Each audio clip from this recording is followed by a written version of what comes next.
बंधुगण देखंतु स्वागत करुछि आपनको आउ गोटे न्यू वीडियो रे। तो ए वीडियो रे आमे डिस्कशन करबा जे अनुवाद हेले हैं जगन्नाथ दासंकर जो भागवत रही ए भागवतर लोकप्रियतार कारण कौन ए संपर्क रे आमे डिस्कशन करबा। तो चैनल नुआ थिले चैनल को सब्सक्राइब कर देबे आउ बेल आइकन को प्रेस करिकी ऑल नोटिफिकेशन को भी ऑन करके रखिथे कहीं ना जमी मु वीडियो अपलोड करी सर्वप्रथमे आपण ही देखिपारे। आमर देखु सर्वप्रथमे आमर इनफॉरमेशन पाइबापी आमर टेलीग्राम ग्रुप रे जॉइन हो जाए। टेलीग्राम ग्रुप रे किपरि जॉइन हो पारे देखु निजर गूगल प्ले स्टोर को जिबे आउ डाउनलोड करेंगे टेलीग्राम एप्लिकेशन। आउ टेलीग्राम एप्लिकेशन रो सर्च बार ऊपर पटे कौन करेंगे सर्च करेंगे जे प्रेप लर्न आमर टेलीग्राम ग्रुप रे जॉइन हो जो कि सर्वप्रथम इनफॉरमेशन पाई पारे। तो चलतु आज क्वेश्चन को स्टार्ट करवा। ये संपर्क में आम डिस्कसन करवा जे जगन्नाथ दासंकर जो भागवत रही भागवतर लोकप्रियतार कारण कौन। तो देखंतु जो जगह भी एमती क्वेश्चन देखिए ना आपण मैंने कौन करेंगे देखंतु जो जगह भी आपण मैंने एमती क्वेश्चन देखिए आपण मैंने जय जगन्नाथ करदे और लिखवाई स्टार्ट करेंगे। तो फास्ट ऑफ ऑल आपण मैंने कौन लिखिए देखंतु आमे डिस्कशन करवा। तो फास्ट ऑफ ऑल लिखिदेवे जे भारतीय धर्मधारार श्रेष्ठ उपास्य देवता होउचंती श्री जगन्नाथ लिखिदेवे। तापर कौन लिखिबे गोटे पैराग्राफ रे लिखिबे तापर आउ लिखिदेवे देखंतु आपण माने कौन लिखिबे तापर आपण माने लिखिबे जे व्यासदेव होउछंती भागवतर रचयिता किंतु ओडिया भागवतर स्रष्टा होउछंती अति बड़ी जगन्नाथ दास। एटा को मन रखिबे सर्ट क्वेश्चन रे भी पड़ी पारे जे व्यासदेव होउछंती भागवतर रचयिता किंतु किंतु ओडिया भागवतर स्रष्टा होउछंती अति बड़ी जगन्नाथ दास लिखिबे। देन आपण माने आउ कोन लिखिबे देखंतु तापर आपण माने आउ लिखिदेबे देखंतु तापर आपण माने आउ लिखिदेबे सही गोटे पैराग्राफ रे ही लिखिबे कौन लिखिबे देखंतु ओडिशार पुरपुल्ली ठारू आरंभ करी नगर सहर पर्यंत सबुठारे भागवत कहले अति बड़ी जगन्नाथ दासंकु ही बुझाए एतिकी लिखिबे। देन आपण माने आउ कोन करिवे देखंतु देन आपण माने लिखिबे आउ गोटे पैराग्राफ रे लिखिबे गोटे गोटे पैराग्राफ करके लिखिबे जो कि आपण को मार्क देवारे बहुत ही हेल्प करिवो। तो देखंतु तापर आउ गोटे पैराग्राफ रे लिखिबे कुहा जाय जे जगन्नाथ दासंकर माता प्रतिदिन भागवत पाठ समय रे उपस्थित रही परम श्रद्धार सहित भागवत शुणती। आउ दिने कौन है ना दिने पुराण पंडांक तार मुहर गोटे जटिल श्लोक व्याख्या शुणी ये जगन्नाथ दासंकर तांकर माता बुझी न पारिबारु से तार सरल अर्थ को काहाकू पचारे से सरल अर्थ से पंडा को ही पचारिले जगन्नाथ दासंकर माता। आउ देखंतु जड़े सामान्य नारीर एपरी आग्रह देखी से पुराण पंडा विरक्त हो गले आउ तांको अपमानित करी से फेरई देले। आउ एई घटना जगन्नाथ दासंक माता को बहुत ही कष्ट देइथिला आउ से तांको मनर दुख को निजर पुत्र जगन्नाथ निकट रे प्रकाश करिथिले से प्रकाश करिथिले। आउ मातृ हृदय से क्षत जगन्नाथंकर हृदय जेमती सृष्टि करथिला सहस्र सहस्र क्षत। आ देखंतु निज मांकर से देखंतु अवशेष मध्यरे निजे अनुभव करथिले शह शह मातांक अंतर तांकर भीतर सी अकुलता को। आ संस्कृत जो रही पुराण संस्कृत पुराण साहित्य बुझा पाई ଦେଖନ୍ତୁ ମା'ମାନଙ୍କର ଯେଉଁ ସମ୍ମୁଖରେ ଭାଷାର ପ୍ରତିବନ୍ଧକକୁ ସେ ହଟାଇ ସର୍ବଜନ ବୋଧ ଓଡ଼ିଆ ଭାଷାରେ ତା'ର ପ୍ରକାଶ ପାଇଁ ସାଧକ କବି ଜଗନ୍ନାଥ ଦାସ ସେଦିନ ଯେଉଁ ସେ ଶପଥ ନେଇଥିଲେ, ଯେଉଁ ନୀରବ ଶପଥ ନେଇଥିଲେ, ତାହା କାବ୍ୟିକ ପରିଣତି ହେଉଛି ଓଡ଼ିଆ ଭାଗବତର। ସେଥିପାଇଁ କ'ଣ କୁହାଯାଇଛି? ମା ପାଇଁ ଭାଗବତ ସରଲେ ଦାସେ କୋଲେ ଗୀତ। ଏଇଟା ଲେଖିବେ, ବହୁତ ହି ଇମ୍ପୋର୍ଟାଣ୍ଟ। ମାଙ୍କ ପାଇଁ ଭାଗବତ ସରଲେ ଦାସେ କୋଲେ ଗୀତ। ତାପରେ ଆପଣମାନେ ଆଉ ଗୋଟେ ପାରାଗ୍ରାଫରେ କ'ଣ ଲେଖିବେ? ଏ ସମ୍ପର୍କରେ ବଙ୍ଗୀୟ ଐତିହାସିକ ବିଜୟ ଚନ୍ଦ୍ର ମଜୁମଦାର ସେ ମତ ପ୍ରକାଶ କରିଥିଲେ। ଲେଖିବେ, ଏ ସମ୍ପର୍କରେ ବଙ୍ଗୀୟ ଐତିହାସିକ ବିଜୟ ଚନ୍ଦ୍ର ମଜୁମଦାର ସେ ମତ ପ୍ରକାଶ କରିଥିଲେ। ସେ କ'ଣ ମତ ପ୍ରକାଶ କରିଥିଲେ? ଦେଖନ୍ତୁ, ସେ ମତ ପ୍ରକାଶ କରିଥିଲେ ଯେ ଭାଗବତକୁ ଓଡ଼ିଆରେ ପରିବେଷଣ କରି ଜଗନ୍ନାଥ ନିଜ ଜାତିର ସବୁ ଶ୍ରେଣୀର ଲୋକଙ୍କୁ ନିଜ ମାତୃଭାଷା ଓଡ଼ିଆକୁ ଶ୍ରଦ୍ଧା ସହକାରେ ଶିଖିବା ପାଇଁ ପ୍ରବର୍ତ୍ତାଇ ପାରିଥିଲେ। ଆଉ ଏହା ବିନା ଦ୍ୱିଧାରେ କୁହାଯାଇପାରେ, ଜଗନ୍ନାଥଙ୍କ ଏହି ଗ୍ରନ୍ଥ ଓଡ଼ିଆ ଜାତିକୁ ଯେପରି ଭାବରେ ଉପକୃତ କରିଛି ତାହା ଅପରିମେୟ। ତାପରେ ଆଉ ଗୋଟେ ପାରାଗ୍ରାଫରେ ଆପଣମାନେ ଲେଖିବେ, କ'ଣ ଲେଖିବେ?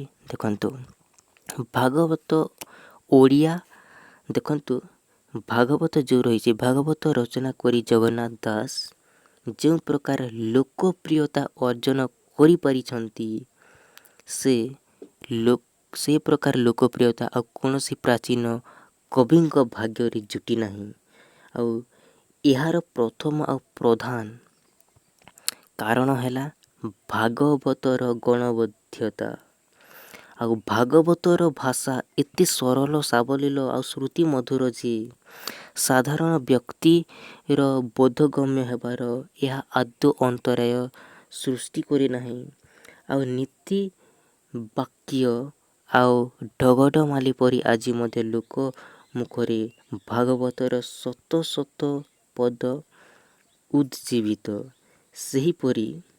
ସେହିପରି ଦେଖନ୍ତୁ, ସେହି ପଦ ସବୁ କାଲ କାଲ ଧରି ଓଡ଼ିଆ ଜାତିକୁ ସାହସ ଆଉ ସାମର୍ଥ୍ୟ ଯୋଗାଇ ଆସିଛି। ସେଥିପାଇଁ କେତୋଟି ଏପରି ଲେଖା ହେଇଛି। କ'ଣ କ'ଣ? ଏଇଟାକୁ ଏତେ ଲେଖିବାର କିଛି ନିଡ୍ ନାହିଁ। ଆପଣ ଗୋଟେ ଲାଇନ୍ ଲେଖିଦେବେ, ସାକ୍ଷାତ ଗୁରୁ ଯେ ଈଶ୍ୱର, ଗୁରୁଙ୍କୁ ନ ମଳିବ ନର। ଏମିତି ଲେଖିଦେବେ। ତାପରେ ଆଉ କ'ଣ କରିବେ? ତାପରେ ଆପଣମାନେ ଆଉ ଗୋଟେ ପାରାଗ୍ରାଫରେ ଲେଖିବେ ଯେ, ଦେଖନ୍ତୁ କ'ଣ ଲେଖିବେ? ପଲ୍ଲୀ ଓଡ଼ିଶାର ଗୃହେ ଗୃହେ ପ୍ରତିଦିନ ସନ୍ଧ୍ୟାରେ ଭାଗବତ ପାଠ ହେଉଥିଲା। ଆଉ ଦେଖନ୍ତୁ, ସାରା ଦିନର ଖଟଣି ପରେ ଗାଁ ଭୂଇଁର ଓଡ଼ିଆ ଏହି ଗ୍ରନ୍ଥ ଶ୍ରବଣ କରି କେବଳ ଅବସର ବିନୋଦନ କରୁନଥିଲେ, ସେହି ନୈତିକ ଆଦର୍ଶ ଛାଞ୍ଚରେ ନିଜର ଜୀବନକୁ ମଧ୍ୟ ସଜାଡ଼ୁଥିଲେ। ଏମିତିକା ଲେଖିବେ। ଦେନ୍ ଆପଣମାନେ ଆଉ କ'ଣ ଲେଖିବେ? ବହୁତ ହି ଇମ୍ପୋର୍ଟାଣ୍ଟ ଆଉ ବହୁତ ହିଁ ଗୁରୁତ୍ୱପୂର୍ଣ୍ଣ ଅଟେ ଯେ ମରଣ କାଳରେ ନା ଭାଗବତ ଶୁଣିଲେ ଆତ୍ମା ମୁକ୍ତି ଲାଭ କରେ ବୋଲି ଓଡ଼ିଆ ଜାତିର ଦୃଢ଼ ବିଶ୍ୱାସ ତାଙ୍କର ଥିଲା। ଆଉ ସେଥିପାଇଁ ଓଡ଼ିଶାର ଗାଁ ଗହଳରେ ଆଜି ମଧ୍ୟ ମୃତ୍ୟୁପଥ ଯାତ୍ରୀ ମଣିଷର ଶଯ୍ୟା ନିକଟରେ ଧୀର ଗମ୍ଭୀର ସ୍ୱରରେ ଉଚ୍ଚାରିତ ହୋଇଥାଏ ଭାଗବତର ମହାନ ବାଣୀ। ଆଉ ଦେଖନ୍ତୁ, ଆଉ ଯଦି ଆମେ ଦେଖିବା ଆଉ କ'ଣ ଲେଖିବେ? ଦେଖନ୍ତୁ, ଆଉ ଆପଣମାନେ ଲେଖିବେ ଯେ ପ୍ରାବନ୍ଧିକ, ଦେଖନ୍ତୁ ଜଗବନ୍ଧୁ ସିଂହ ସେ ପ୍ରାଚୀନ ଉତ୍କଳରେ ଲେଖିଛନ୍ତି ଯେ ଚାହାଲିରେ ପିଲାମାନଙ୍କର ଭାଗବତ ପ୍ରଧାନ ପାଠ୍ୟ ପୁସ୍ତକ ଥିଲା। ଆଉ ଦେଖନ୍ତୁ, ଯେଉଁ ପିଲା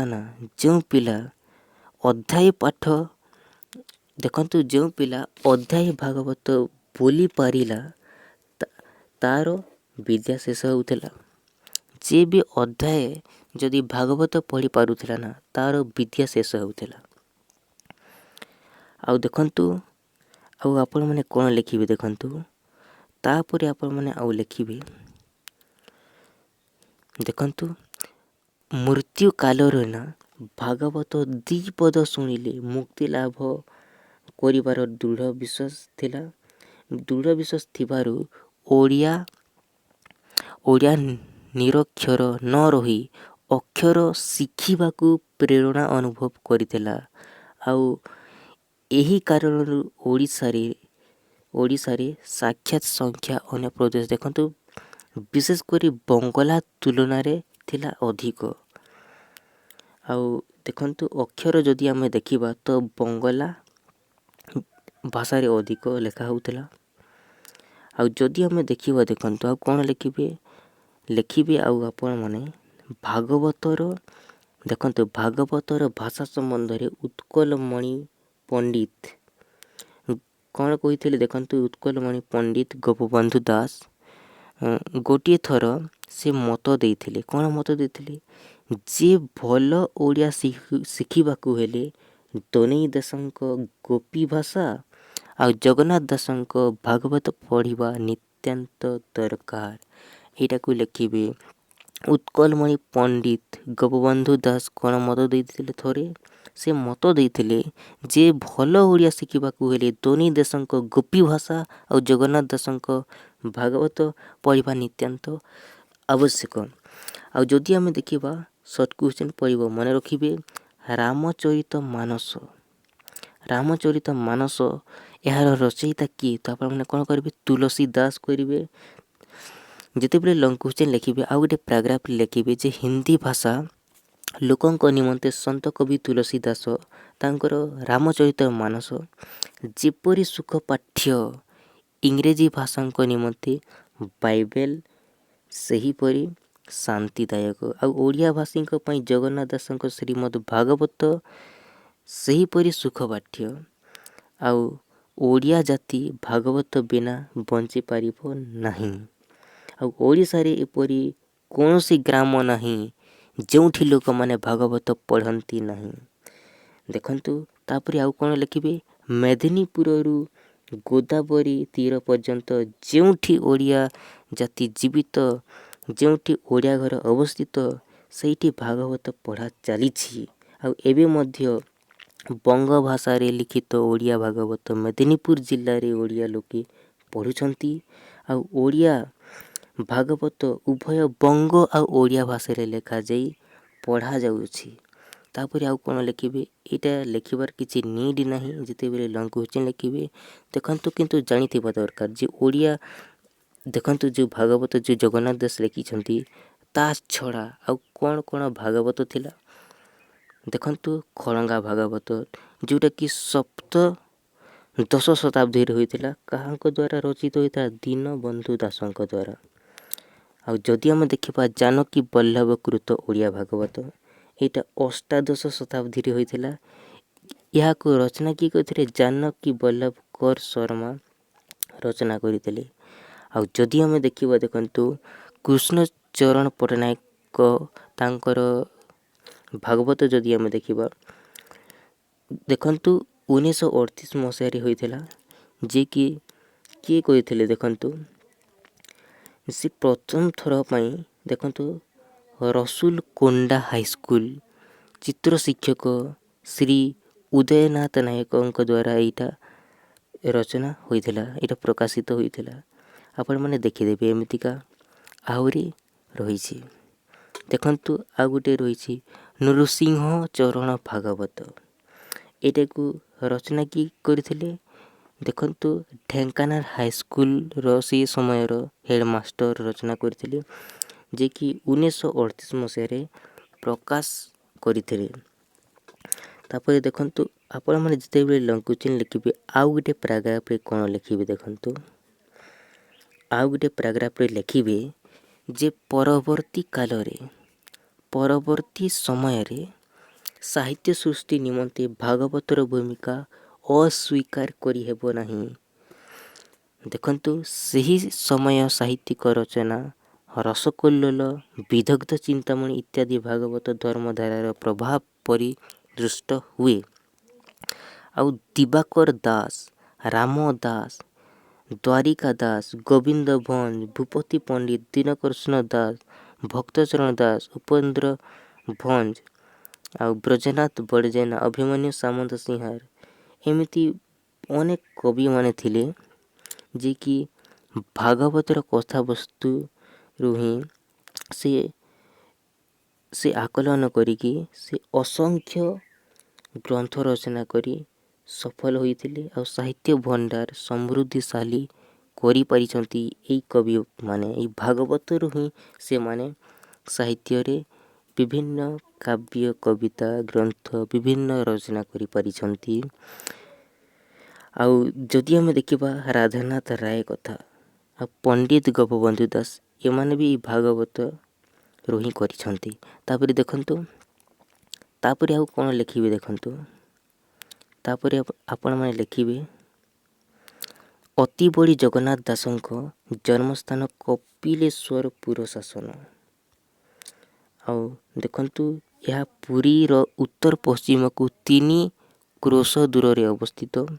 ଆଉ ଏହା ବ୍ରାହ୍ମଣ ଶାସନ ଏବଂ ସୂର୍ଯ୍ୟବଂଶର ପ୍ରତିଷ୍ଠାତା ପ୍ରବଳ ପ୍ରତାପ ଗଜପତି ସମ୍ରାଟ କପିଳେନ୍ଦ୍ର ଦେବଙ୍କ ସମୟରେ ସ୍ଥାପିତ ହୋଇଥିଲା।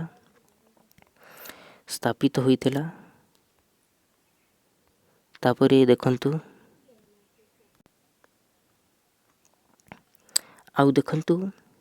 ତାଙ୍କରି ନାଁ ଅନୁଯାୟୀ କପିଳେନ୍ଦ୍ରପୁର ବା କପିଳେଶ୍ୱରପୁର ଶାସନ ଭାବରେ ଏଇଟା ନାଁ ଅନୁସାରେ ରହିଛି। ତାପରେ ଆପଣମାନେ ଆଉ କ'ଣ ଲେଖିବେ ଦେଖନ୍ତୁ ତାପରେ ଆପଣମାନେ ଆଉ ଲେଖିବେ ଆଉ ଗୋଟେ ପ୍ୟାରାଗ୍ରାଫରେ ଲେଖିବେ ଆପଣମାନେ ମନେ ରଖିଥିବେ ସର୍ଟ କ୍ୱେଶ୍ଚିନ୍ରେ ଆସିବ ଯେ ଜଗନ୍ନାଥ ଚରିତାମୃତ ଏହାର ରଚୟିତା କିଏ? ଜଗନ୍ନାଥ ଚରିତାମୃତ ତ ଆପଣମାନେ କ'ଣ କରିବେ ଦିବାକର ଦାସ କରିବେ। ଦିବାକର ଦାସ ରଚନା କରିଥିଲେ ଜଗନ୍ନାଥ ଚରିତାମୃତ। ତାପରେ ଆପଣମାନେ କ'ଣ ଲେଖିବେ ଦେଖନ୍ତୁ ଆଉ ଗୋଟେ ପରବର୍ତ୍ତୀ ନେକ୍ସଟ ପ୍ୟାରାଗ୍ରାଫରେ ଆପଣମାନେ ଲେଖିବେ ଦେଖନ୍ତୁ ବହୁତ ଇମ୍ପୋର୍ଟାଣ୍ଟ ଆଉ ବହୁତ ହି ଗୁରୁତ୍ୱପୂର୍ଣ୍ଣ ଗୋଟେ ଲାଇକ୍ ଓ ସେୟାର କରିଦେବେ। ଚ୍ୟାନେଲ୍ ନୂଆ ଥିଲେ ଚ୍ୟାନେଲକୁ ବି ସବସ୍କ୍ରାଇବ୍ କରିଦେବେ। ଆପଣମାନେ ଆଉ କ'ଣ ଲେଖିବେ ଦେଖନ୍ତୁ ଜଗନ୍ନାଥ ଦାସ ଏଇଟା ଲେଖିବେ ଛାତ୍ର ଜୀବନରେ ଜଗନ୍ନାଥ ଅତ୍ୟନ୍ତ ମେଧାବୀ ଥିଲେ ଏବଂ ଯେକୌଣସି ବିଦ୍ୟାକୁ ଥରେ ମାତ୍ର ଶୁଣିବା ପଢ଼ି ତାହାର ମର୍ମୋଦ୍ଘାଟନ କରିପାରୁଥିଲେ। ଆଉ ସ୍ଥାନୀୟ ସଂସ୍କୃତ ବିଦ୍ୟାଳୟ ଏବଂ ଭାରତୀୟ ଶିକ୍ଷାର ମହାନ ପୀଠ କାଶୀରେ ସେ ବିଦ୍ୟା ଅଧ୍ୟୟନ କରିଥିବା ଜଣାଯାଏ। ଆଉ ସେ ଜଗନ୍ନାଥ ଦାସ ଯେଉଁ ସବୁ ବିଦ୍ୟା ବିଶେଷ ଭାବେ ଅଧ୍ୟୟନ କରିଥିଲେ ତାହା ନିମ୍ନରେ ଦେଇଛି ତାହା ଏମିତି ଲେଖିଦେବେ। ତାପରେ ଆପଣମାନେ କ'ଣ ଲେଖିବେ ନା ବେଦ ହେଇଗଲା ଏମିତି ଲେଖିବେ ବେଦାଙ୍ଗ ଲେଖିବେ। ତାପରେ ଇତିହାସ ଲେଖିବେ। ତାପରେ ଲେଖିବେ ବେଦ ବେଦାଙ୍ଗ ଇତିହାସ ପୁରାଣ। ତାପରେ ଲେଖିବେ ପୁରାଣ ପରେ ଦର୍ଶନ ଲେଖିବେ। ଦର୍ଶନ ପରେ ଧର୍ମଶାସ୍ତ୍ର ପରେ ସଙ୍ଗୀତ ପରେ ଅଳଙ୍କାର ଶାସ୍ତ୍ର ପରେ ସାହିତ୍ୟ। ଏପରି ଭାବରେ ସେ ଆଲୋଚନା ଦେଖନ୍ତୁ ସେ ପଢ଼ିଥିଲେ। ଆଉ ତାଙ୍କ ସମୟର ଦେଖନ୍ତୁ ତାଙ୍କ ସମସାମୟିକ ଯେଉଁ ବିଶିଷ୍ଟ ଓଡ଼ିଆ ସଂସ୍କୃତ କବି ନାଟ୍ୟକାର କାବ୍ୟ ନାଟବଳୀର ପରିଚୟ ମଧ୍ୟ ସେ ପାଇଥିବାର ଅସମ୍ଭବ ନୁହେଁ। ସେ ସବୁ କିଛି ପାଇଥିଲେ। ତାପରେ ଦେଖନ୍ତୁ ତାପରେ ଆଉ ଆପଣମାନେ କ'ଣ ଲେଖିବେ ଦେଖନ୍ତୁ ତାପରେ ଆପଣମାନେ ଆଉ ଲେଖିବେ ଯେ ଏଇଟା ଲେଖିବେ ବହୁତ ଇମ୍ପୋର୍ଟାଣ୍ଟ ଗୋଟେ ଆପଣଙ୍କ ସର୍ଟ କ୍ୱେଶ୍ଚିନ୍ରେ ବି ଆସିପାରେ। ତାଙ୍କର ଲକ୍ଷ୍ୟ କ'ଣ ଥିଲା ଦେଖନ୍ତୁ ଜଗନ୍ନାଥ ଦାସଙ୍କର ଲକ୍ଷ୍ୟ କ'ଣ ଥିଲା ଏଇଟାକୁ ଲେଖିବେ। ଈଶ୍ୱର ଆରାଧନା ଜଗନ୍ନାଥ ଦାସଙ୍କର ଥିଲା ତାଙ୍କ ଜୀବନର ମୁଖ୍ୟ ଲକ୍ଷ୍ୟ ଥିଲା ଯେ ଈଶ୍ୱର ଆରାଧନା ଜଗନ୍ନାଥ ଦାସଙ୍କର ଥିଲା ଜୀବନର ମୂଳ ଲକ୍ଷ୍ୟ।